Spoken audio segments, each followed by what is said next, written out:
Subsub karon ang decontamination sa mga eskwelahan aron magamit na pagbalik sa mga maestra nga nangandam na sa pag-abli sa klase. Ang report ni Nico Sereno.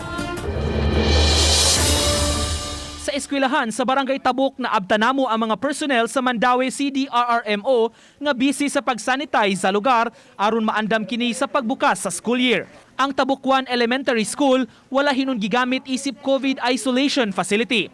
Apan gisanitize gihapon kini kay maoy gigamit sa elementary ug high school teachers samtang nangandam sa school opening.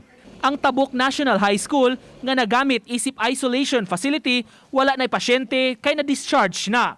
Apan nagpaabot pa ang tagduma sa clearance sa DOH nga mamahimo nang gamiton. Ang pasyente nila nga gi-pull out last July 20.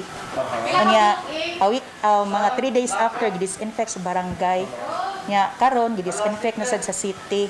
Nya we are waiting for the DOH certificate kay positive man gud ilang gipangso dito sir.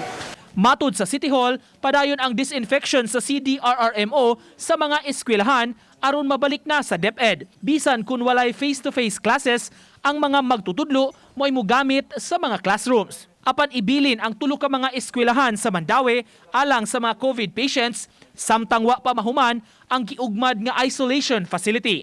They gave us 3 schools nga pwede na to gamiton. Yes, katong Paknaan o Kabangkalan, pero gi-finalize pa. Ang ubang schools gipang decontaminate na siya. Uban ni June Solon, Nico Sereno, Balitang Bisdak.